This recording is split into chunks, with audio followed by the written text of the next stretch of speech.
Welcome to the Age of Fission radio show with your host, Lonnie Clark.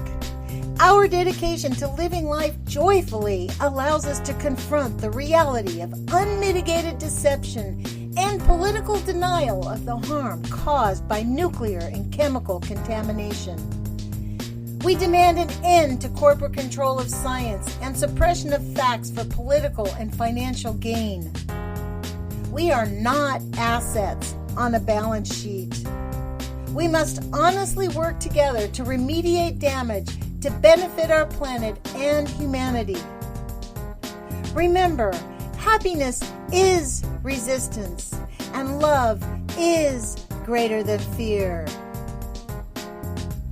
Join the Age of Fission radio show on Spreaker.com. Search for Lonnie Clark for all our podcasted shows. Podcasts are also on YouTube at Nutzforart, Nutzforart. Thank you for being part of the solution.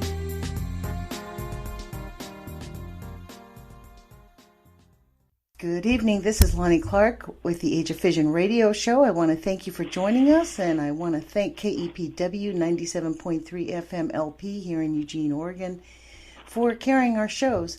I am more than delighted to get right into this interview today. Today we are interviewing Mr. Karl Grossman. He is an investigative reporter and a journalist. And Karl, thank you for joining us today. I think it's really important that we continue to talk about really the issues that you've been investigating for over 30 years. So thank you for your work. It's been more than 30 years. I wish it was just really 30, but I've been in this this horror show of nuclear power and the use of nuclear in space and other critical issues for, well, I started as a journalist, would you believe, in 1962. So we're talking, you got to do the math. Good long while. You're talking, I've been doing this stuff for over 50 years. Wow. What made you get into this particular event? Because you've written, let me tell our, actually the listeners of KEPW and on my YouTube channel have heard of you because I read you gave me permission to read your book, Weapons in Space. So I read that book on my YouTube channel, and I kind of want to talk to you about that venue. And you've written The Poison Conspiracy, and then... Yeah, well, that's on toxic chemicals. Yeah, and which kind of goes hand in hand with the nuclear industry. And, yeah, well, it's just a variant of poison.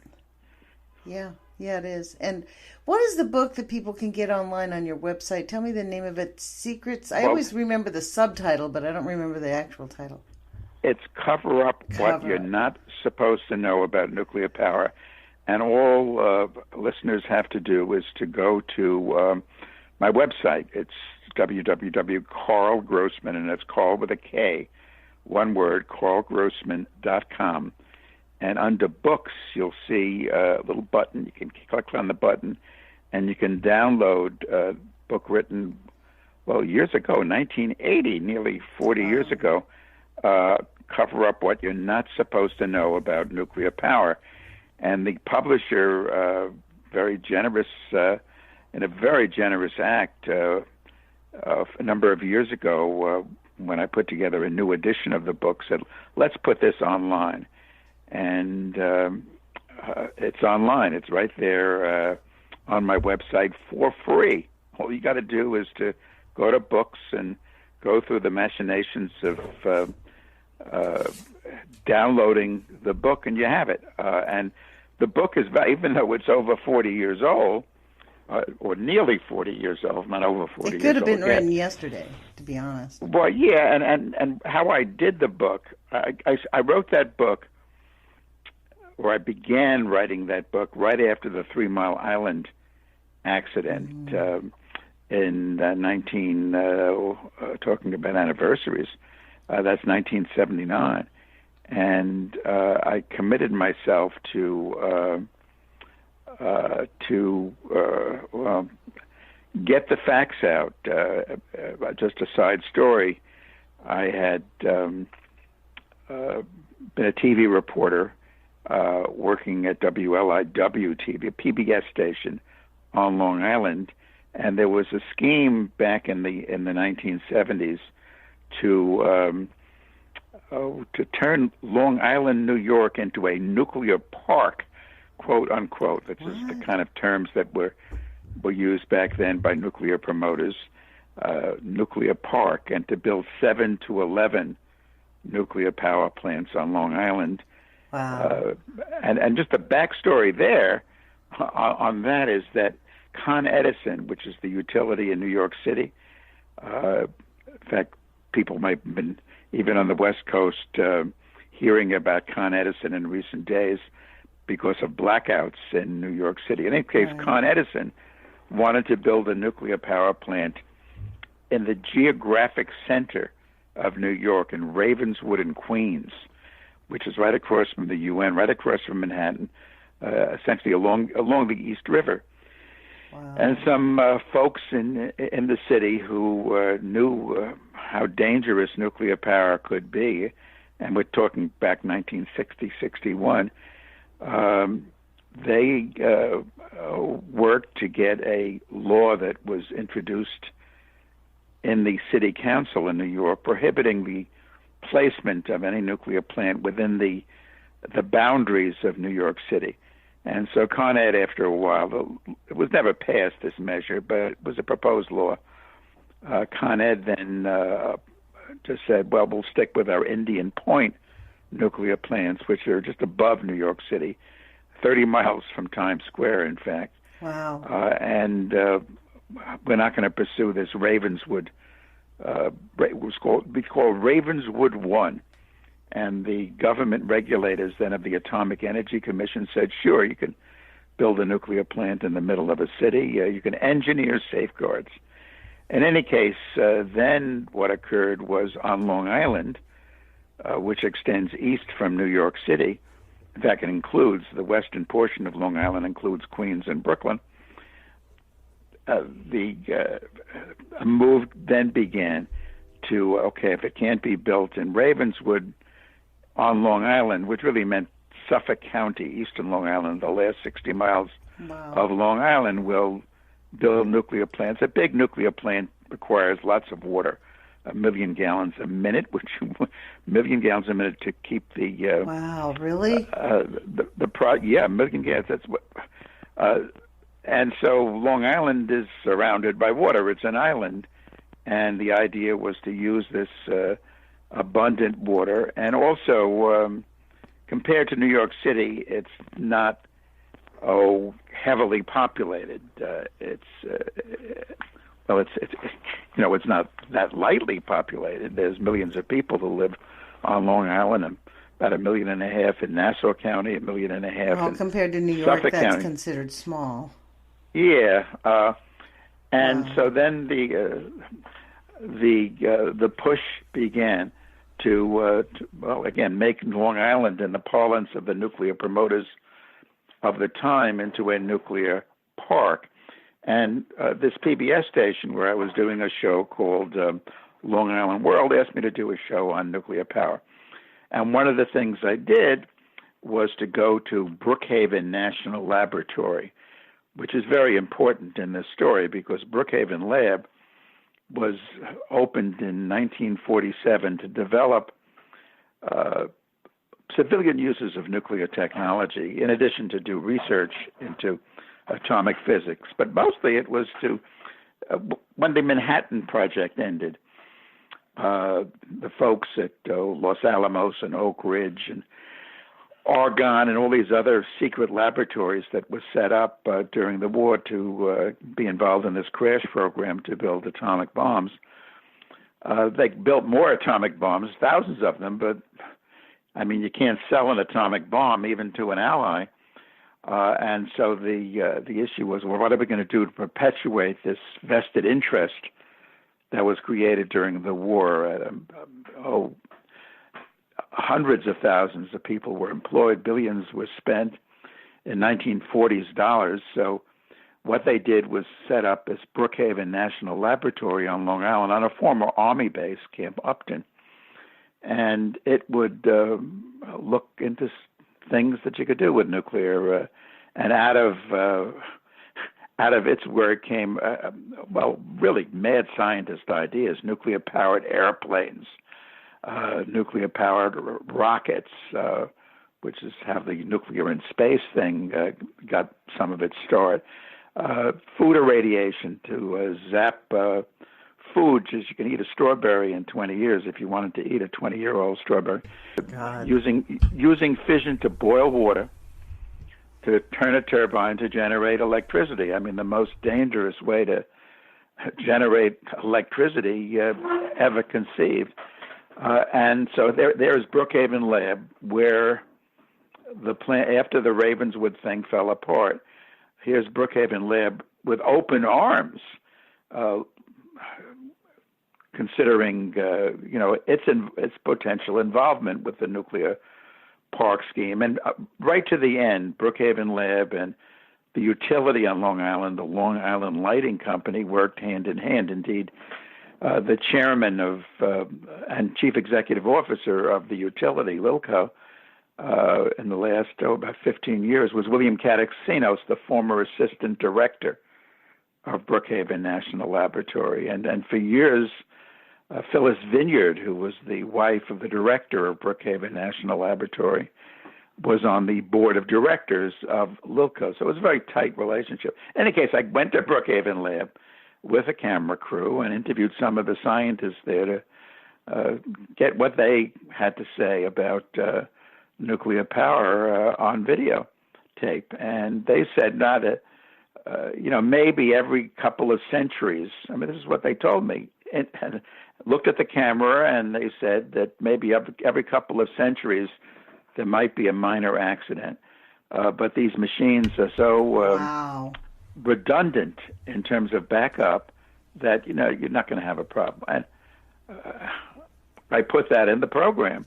And then came, a few years later, the 3 Mile Island accident. Seems like we have one about every decade. Don't you think? About every decade. There's nearly 500 nuclear plants around the world. Right. And about every decade, Fukushima, we have Chernobyl. There's Sellafield. People don't know about Sellafield, but Sellafield people don't know about that in the United Kingdom and in Britain. But every decade, a major, but there's been many smaller accidents through the years as well. In any case, and the ones we weren't even the ones we weren't told about, like the Santa Susana Field Lab, we didn't even hear about that until Fukushima, actually. And then people started, paying attention and looking at history and trying to figure out, like, how did we get to such a predicament where we're almost in denial about the harm that Fukushima's causing us? Yep. Well, in any case, when the 3 Mile Island accident occurred, my very strong feeling was I had been lied to. Right. Those nuclear scientists at Brookhaven Lab were just trying to bamboozle me and my viewers that maybe every 200 years you'd have a minor accident. And I committed myself. Do you think they knew they were lying? Hard to know. Hard to know whether they just drank the Kool-Aid, the nuclear Kool-Aid, or, when you get to these atomic scientists, they're so deeply involved. At Brookhaven Lab, I've heard them call each other Nukies. Yeah. Like, a variant of Moonies. Yeah. It's almost like a religious thing. It's true. Dr. Weinberg gave a speech, I think it was, I read it in 1972. He called themselves the nuclear priesthood. Yeah, well, in fact, I got into a conference at Brookhaven Lab one afternoon where this fellow Weinberg, Alvin Weinberg, who was the director at Oak Ridge National Laboratory, spoke. And there was this big audience in their lecture hall, several hundred of these nuclear scientists at Brookhaven Lab, and that's the way he described us, an atomic priesthood. So it's kind of a weird, semi-religious kind of thing. Is. But in any case, in figuring out how I would do the book, I thought, because they're so full of it, there's the nuclear industry, the nuclear enterprises within government, the Atomic Energy Commission, it's now the Nuclear Regulatory Commission, and there's a Department of Energy, which has a big nuclear component. They lie like they breathe. And how do you deal with these atomic Pinocchios? So what I decided to do for cover up what you're not supposed to know about nuclear power was to, instead of just having my words, which they would deny, and they would try to keep bamboozling, what I would do was get documentation and as facsimiles reprint a lot of this. So that's why this book is helpful even near 40 years after I wrote it. For example, in a report done at Brookhaven National Laboratory in the 60s, now this is before I did these interviews with these scientists, it's called WAR 740 Update. I reprint facsimiles from that report, but big thick report, hundreds of pages, and over again in the report is a line that a big accident may involve an area the size of the state of Pennsylvania, or affect an area the size of the state of Pennsylvania. It's worded in different ways in different parts, but over and over again. And this is a decade before those scientists, almost a decade, try to bamboozle me, and it's a decade before the 3 Mile Island accident in Pennsylvania.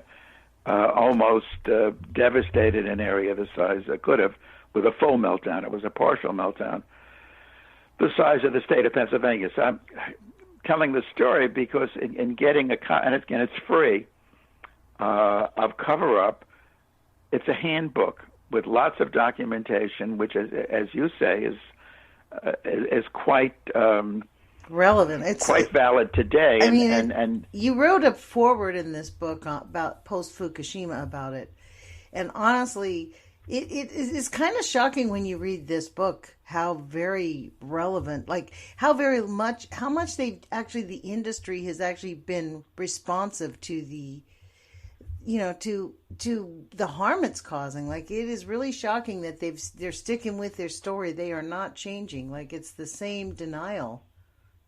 They obfuscate and give us false information still to this day. And your book is full of information about kind of what they do and why they do it. It's a great book, by the way. Well, thanks so much. And again, I wrote it, and it took a year to write it. And it's been vetted by, Dr. Richard Webb, for example, who was an atomic physicist, thankfully still around. He went over all the scientific facts Dr. Webb did in the book. Others helped on various other. I had, in fact, in the book, and I thank the various people who went over various chapters to.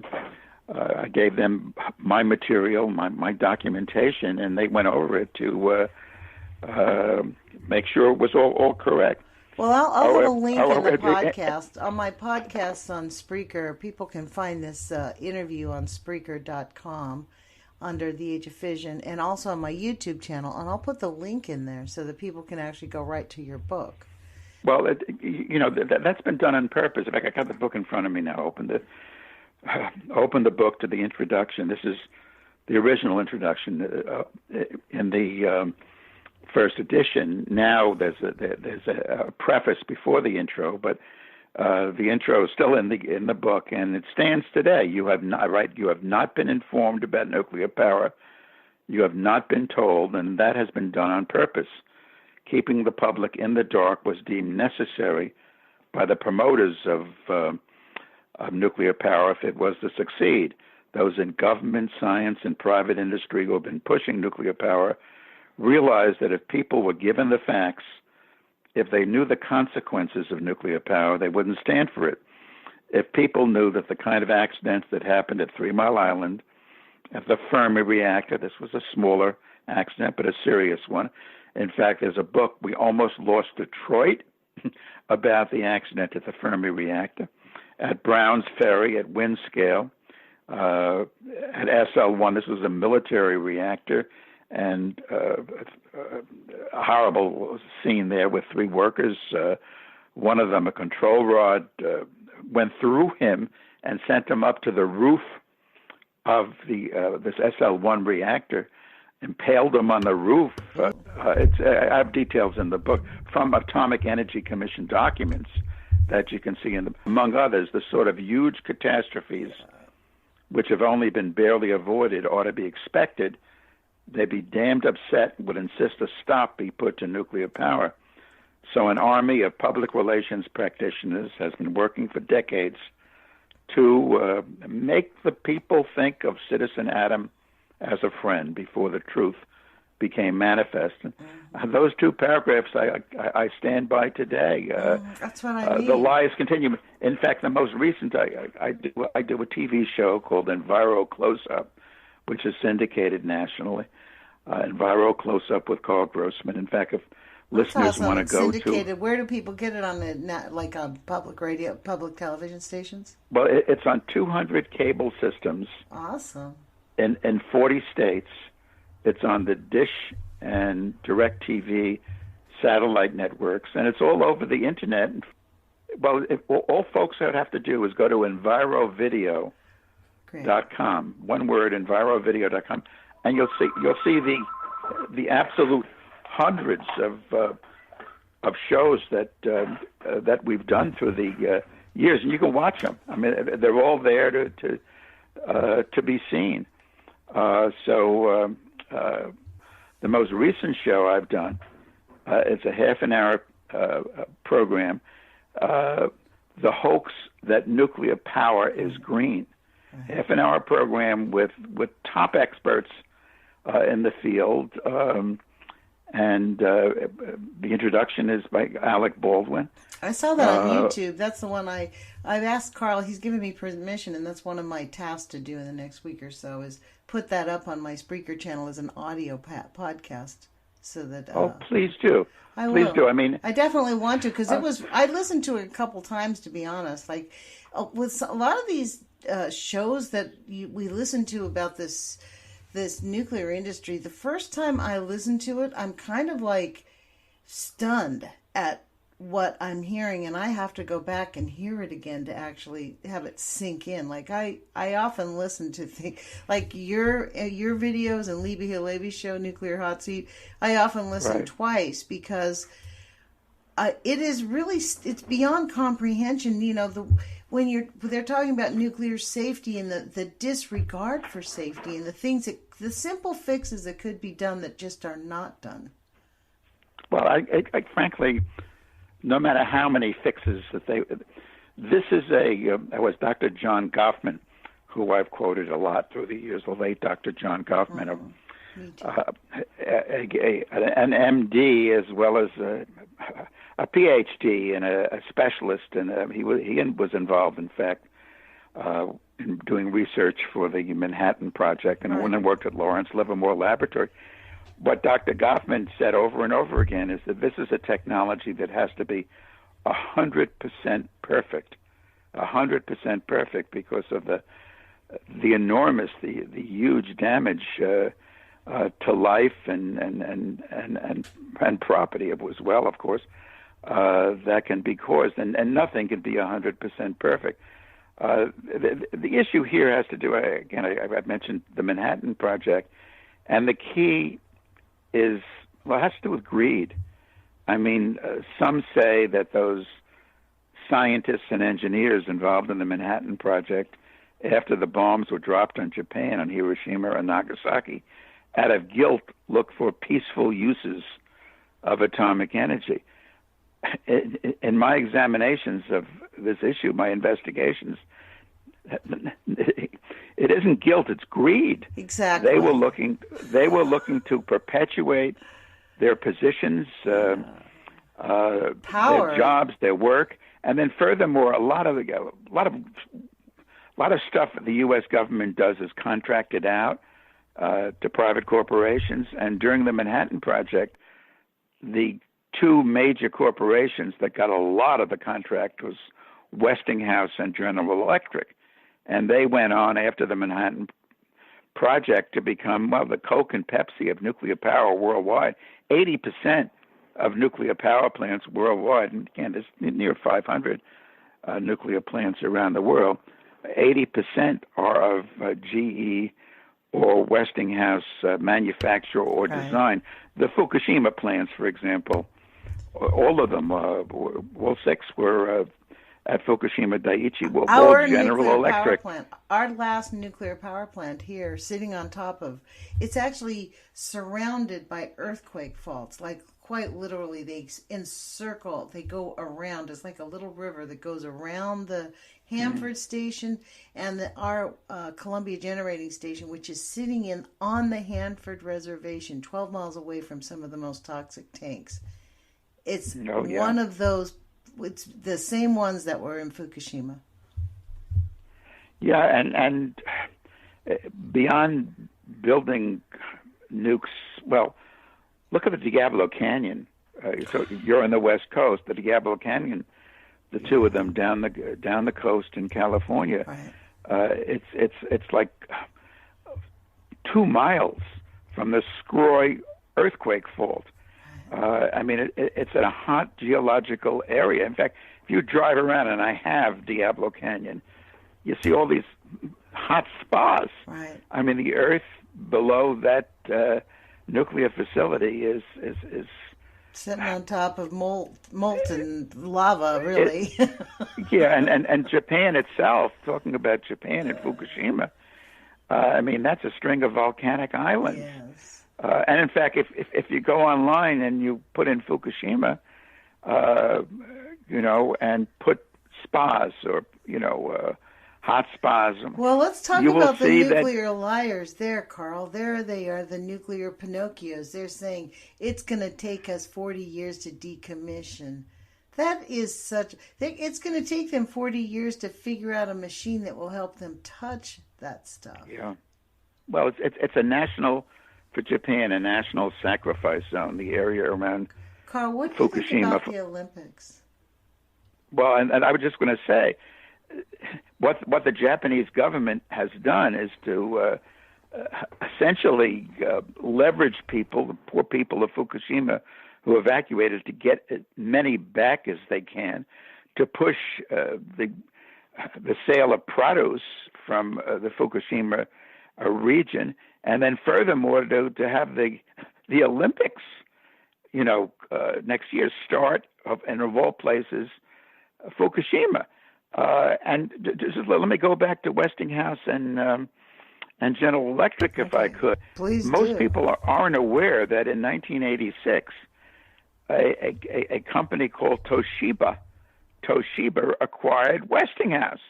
And people aren't aware that, in also 86, a company called Hitachi, these are two Japanese companies, went into partnership with General Electric, with GE, in its nuclear activities. So now basically the Coke and Pepsi of nuclear power are Japanese brands. And that's why Abe, the Prime Minister of Japan, has been so busy running around the world trying to push nukes, to sell nuclear power plants, because now Japan I get it. Okay, I could not figure that out. Why? It did seem like his number one mission was to put nuclear power plants, and he's doing a good job of it. He's selling them, or so they say. Well, I mean, in Japan, there's beyond that acquisition, which led to their becoming the Coke and Pepsi, owning the Coke and Pepsi of nuclear power worldwide. You have Tokyo Electric, which is very pro-nuclear, and they talk about an atomic mafia in Japan. I mean, and this was the country that was hit with atomic weapons. I mean, if any country in the world should know about the lethality of nuclear technology, it should be Japan. But as I say, greed is what's been motivating the nuclear enterprise. Greed, and mention again, please, this semi-religious, this kind of cultish support and the priesthood. advocacy. Yeah, the priesthood, the atomic priesthood, and that I've looked into that, and one of the things that I might note is perhaps the proximity to power has caused these nuclear physicists, these atomic engineers, to feel they're in some sort of priesthood. Also, they're very narrowly trained. They're in the nuclear navy, a lot of them, or involved in some sort of atomic physics program at some university, and then they go to some utility that's involved in nuclear. So, like, for example, Dr. Webb, Richard Webb, who helped me in Cover Up and has helped me since in a lot of my work, he was an engineer, and he first joined the nuclear navy, and he was a guy out of Ohio. He thought nuclear was a clean way to go in regards to energy, and he joined the nuclear navy. He worked under Admiral Hyman Rickover, and then finally worked under Admiral Rickover on the Shippingport nuclear power plant in Pennsylvania, which was opened in 1957, the first commercial nuclear plant in the United States, and its construction was supervised by this Navy admiral, Admiral Hyman Rickover, was been called the father of our nuclear navy, and so on. According to Dick Webb, the folks working on Shippingport were told that any accident would be confined to the site of Shippingport. In other words, the small footprint where the nuclear plant was, and it wouldn't affect people off-site. So, and also these people are lied to, and they end up believing the lies. And let me, while we're at it, speaking of Rickover, go to, please do. I think it's the bottom line in all of this. Rickover finally sees the light. And in 1982, he retires from the Navy. In 82, he saw the light? He sees the light about nuclear power. And he retires in 1982 and makes a speech. And you can catch the full speech on Google it, or Rickover's speech to Congress 1982, or 2 pages of cover-up I devote to his speech. And what he says in his speech, Rickover, this again is the father of the nuclear navy, very involved in nuclear submarines, nuclear air-powered aircraft carriers, and nuclear power, starting with Shippingport. What he says in this speech, then, years after Shippingport, is that a few billion years ago, there was so much radioactivity on Earth. This is radioactivity that was part of the formation of, we're talking about billions of years ago, the formation of the planet, that no life could exist. And when that radioactivity went through its half-lives, nuclear poisons have half-lives in so many years. They're half as radioactive as in that first year and so forth. But some of these half-lives go on for thousands of years. And it takes, plutonium has a half-life of 24,000. Yeah, but that's the half-life, years. And then you take the other half-life. And then so you multiply that by 10, right, or if you're conservative, 20.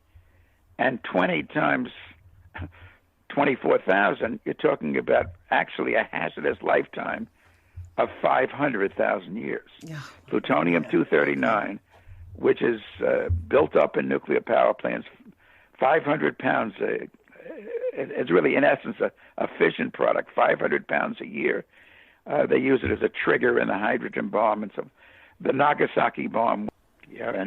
And 1 pound, Dr. Helen Caldicott often points to this, 1 pound, if vaporized and somehow spread uniformly around the planet, which is impossible. It wouldn't, spread uniformly all around the planet, but it would be enough, 1 pound, to give a poisonous dose to everybody on the planet.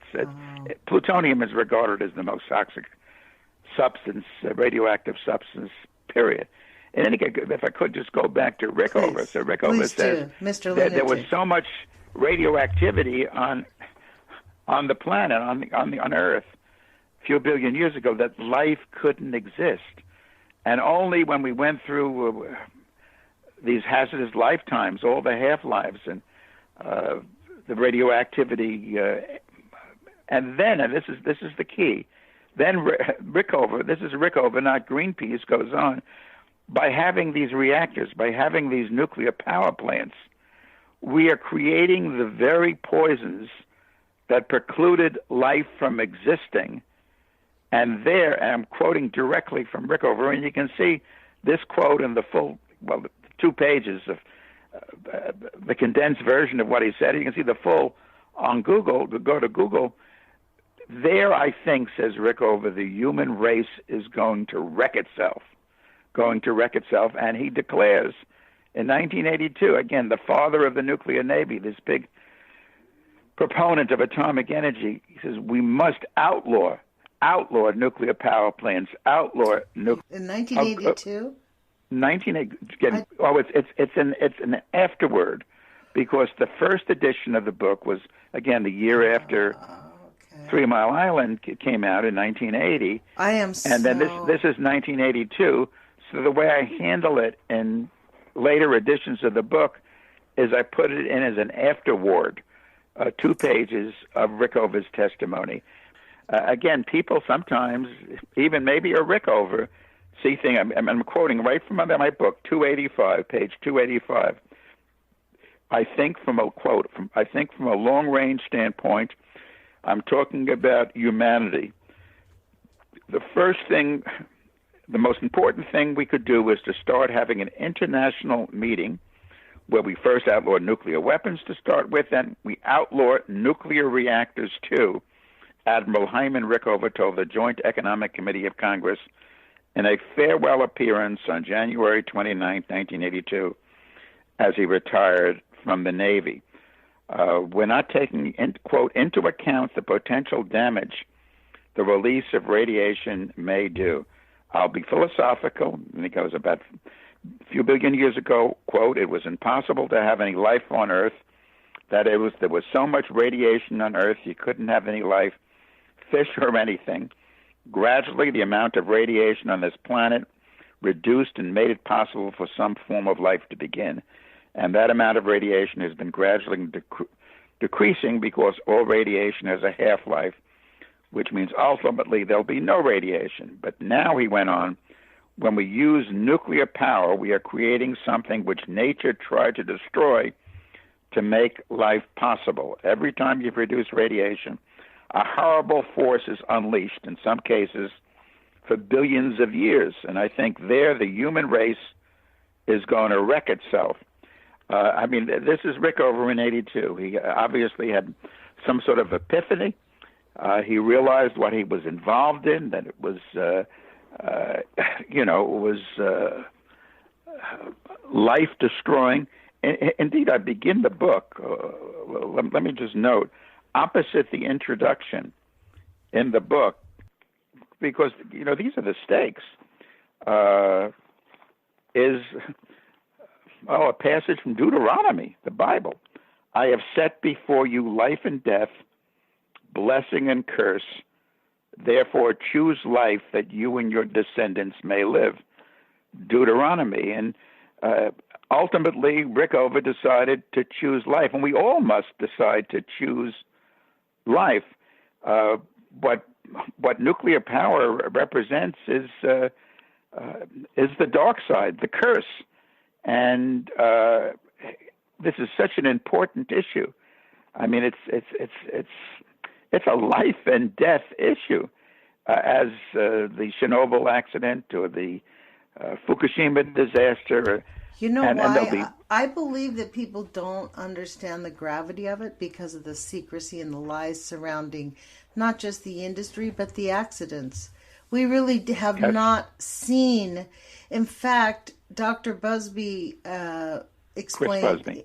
Yes, Dr. Chris Busby. He explained that one of the Japanese scientists found evidence that the original Hiroshima studies was messed up by the government when they didn't get the results they wanted. So they started again. So we don't even have the truth about that. In Japan, after World War II, there was just a shame and a muzzling because of the nature of their culture. So the United States, I believe, at that point just went, wow, this is going to be our model. Like the IAEA, their big thing is secrecy. Yeah. Well, what you're talking about, for listeners who aren't familiar with what the IAEA is, That's the International Atomic Energy Agency. They oversee I think their mission is to promote nuclear power. It's to promote nuclear power, and it comes out of a speech made by President Eisenhower at the United Nations back in the early 50s, advocating atoms for peace. And out of that comes the IAEA, which was really based on the U.S. Atomic Energy Commission, which in the end was disbanded in 1974. The Atomic Energy Commission, which had two missions, to promote nuclear power and somehow regulate it, was disbanded. And those agencies I mentioned before, the Nuclear Regulatory Commission, and then later the U.S. Department of Energy, were formed after the AEC was abolished by Congress because of a conflict of interest. Meanwhile, the IAEA has this, because it's based on the AEC, this conflict of interest, and it too should be abolished because it doesn't truly regulate nuclear power internationally. It promotes science. I mean, let's be clear. Right now, we need nuclear scientists because we're stuck with the byproduct, which they called waste. I mean, there's a lot of nuclear radioactivity that somebody needs to manage scientifically and respectfully. I mean, well, from here to eternity, the stuff that's been generated, and that's why every nuclear plant should shut down now, and we should stop creating these poisons. And waste is too soft a word. Right, I call it the byproduct. Yeah, what occurs when you have fission, and I explain this in Cover Up, when you have fission, what you create are they're lethal twins of safe and stable elements. For example, radioactive iodine, iodine-131. It's radioactive iodine, which is of great concern in the nuclear plant accident. Getting out and affecting people, and particularly if getting to the thyroid and causing thyroid cancer. But the body, your body, period, doesn't know the difference between radioactive iodine and the iodine you put in a cut. It doesn't know the difference between these other lethal twins of safe and stable elements in nature. These lethal twins that fission, the splitting of the atom, cause, and thus, the body absorbs these poisons, and you don't need a catastrophic accident for deaths to occur. Every nuclear plant. I'm on the board of the Radiation and Public Health Project, and I suggest listeners go to its website, Radiation and Public Health Project, and its mission is to analyze health impacts surrounding nuclear power plants. And surrounding every nuclear power plant, you'll find increased levels of cancer, particularly cancer, and other diseases. And in terms of numbers, so you don't need a catastrophic accident. People are dying because of just routine emissions that they're allowed by the Nuclear Regulatory Commission and previously the Atomic Energy Commission. The routine emissions of radioactivity. And then furthermore, when you have an accident, the numbers skyrocket. And the IAEA, back to the IAEA, lies like, it's part of the nuclear Pinocchio establishment. This is the thing I don't get. See, this is where I really hold our Congress accountable for this. It's our purse strings that are paying for this, and our elected officials are permitting these people to lie straight up about things that are harming their constituents. I mean, my sister had several children, and she raised her children in Pennsylvania. They live between 3 nuclear power plants, right? Mm. She has 3 grandchildren that are autistic. Now, no autism runs in my family. I don't believe it's all from the shots. I think John Goffman's work is correct and is summarily ignored. Autism is one of the things that happens with long-term exposure to low-level radioactivity. I mean, that is...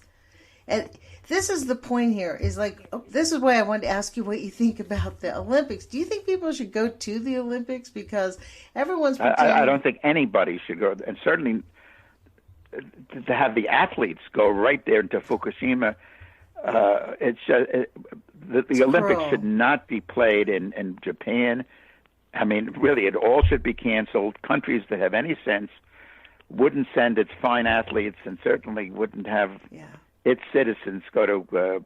I mean, it's a radioactive hotspot, and will be for a long thousands time, and thousands right. of they years. have not cleaned it up. Yeah. No, you can't clean. I mean, look at Chernobyl. You have this radioactive an exclusion zone. Miles and miles around the Chernobyl reactor. It's a sacrifice area, national sacrifice area. And just let me jump on to Chernobyl and the consequences of a catastrophic accident. The International Atomic Energy Agency, it claims that perhaps 4,000 people will die as a result of the Chernobyl accident. Well, an excellent book was done by a grouping of study was done by a grouping of European scientists led by Alexei Yablokov, Dr. Alexei Yablokov, who was the environmental advisor to Gorbachev and Yeltsin, and somebody he died last year, who I knew very, very well. In fact, I've been over to Russia because of Alexei giving talks on the dangers of nuclear power. In any case, Alexei and these other scientists look into thousands of health reports wherever the fallout occurred as a result of the Chernobyl accident. And it largely occurred in the Ukraine, which was then part of the Soviet Union, and Belarus, and in Russia. But in fact, lots of the fallout, Scandinavian countries were hit very hard because the wind was blowing in the direction of the Scandinavian countries, and it was raining in the days after the accident. In any case, analysis done of the true death toll by Dr. Yablokov and the other scientists,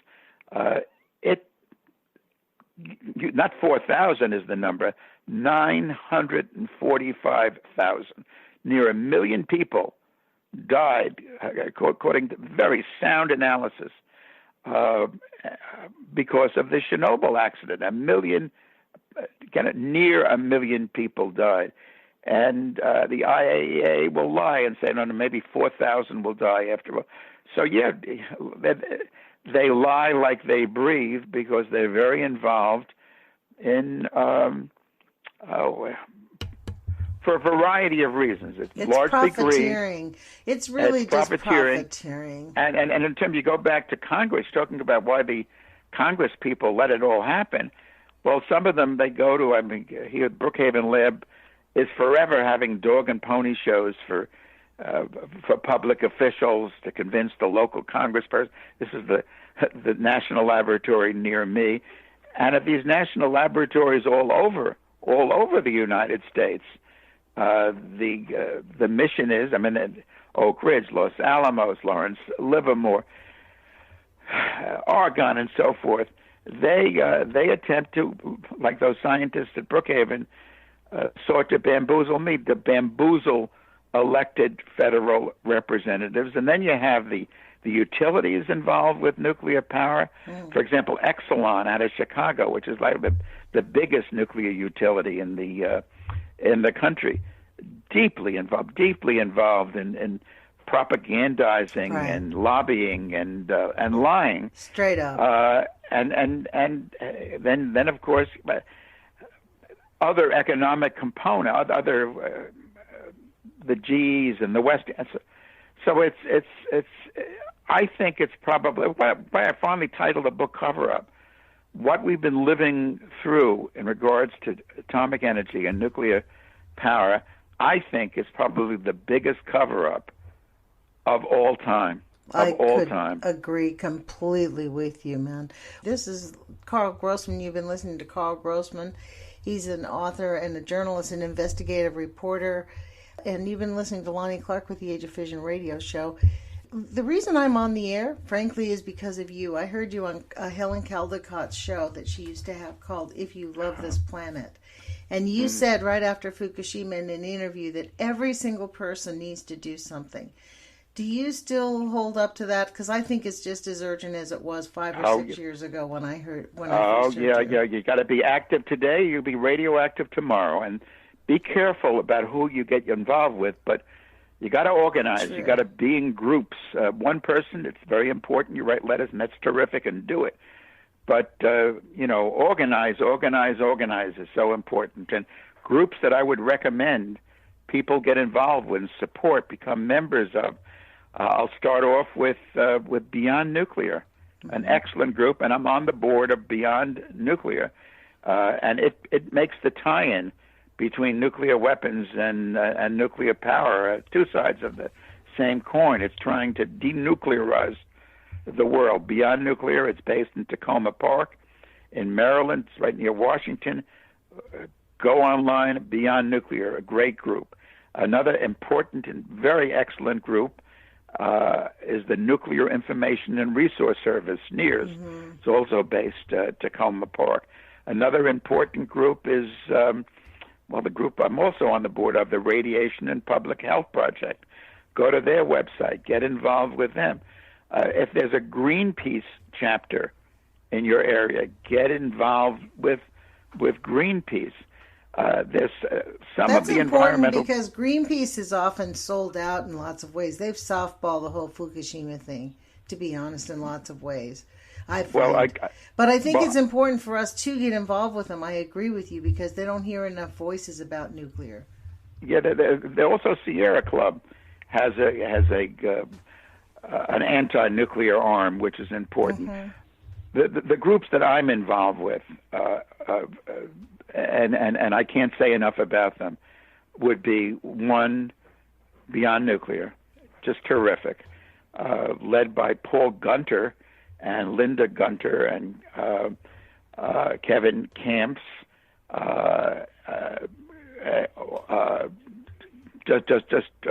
Paul got his start.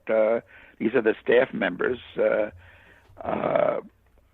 with the Clamshell Alliance up in New England. Terrific group. The other group that again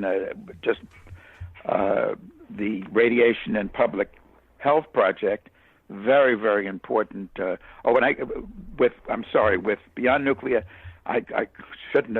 Cindy Folkers, she's the fourth staff member, and she is great on the impacts of radioactivity. Terrific. And then again, this other group, the Radiation and Public Health Project. The head of the executive director. I'll have a link to all of these. I'll put them all into the link on my podcast so that people can. Is Joe Mangano? He's an epidemiologist, and again, they're very much focused on the just the routine emissions and how they cause cancers. Well, again, my most recent TV show is very good for people to watch in this regard.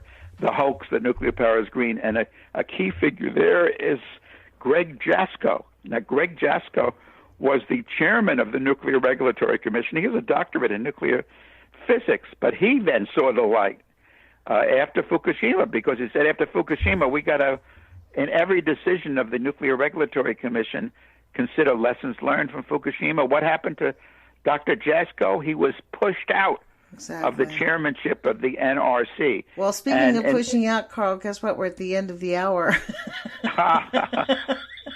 People should get that TV show and listen to Gregory Jasko. You couldn't get a better atomic scientist. I'll have a link for it, and it was really good. The reason that nuclear power is not green, it's on EnviroNet, right?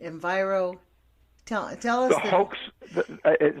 Just Google the hoax that nuclear power is green, or just go to the website EnviroVideo, one word, EnviroVideo.com, and you can watch it online. Yeah, it's great. Well, Karl, it has been a delight to have you with us, and I really appreciate that. And thank you for your honesty about your opinion about the Olympics thing, because I've been wondering about that. I respect your opinion.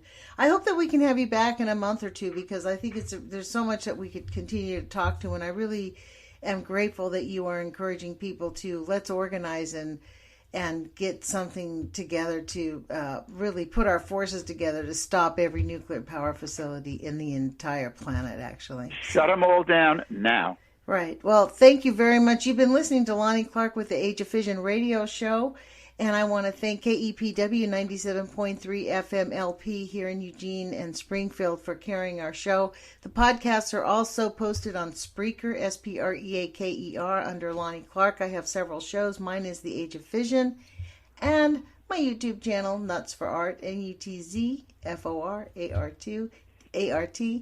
And thank you, Karl, once again. And you guys put your courage feet on. Thank you, Karl, for joining us. Really appreciate it. A pleasure. Thank you for joining the Age of Fission radio show. Please like, subscribe, and share on Spreaker.com or on the YouTube channel Nuts for Art, NUTZFORART.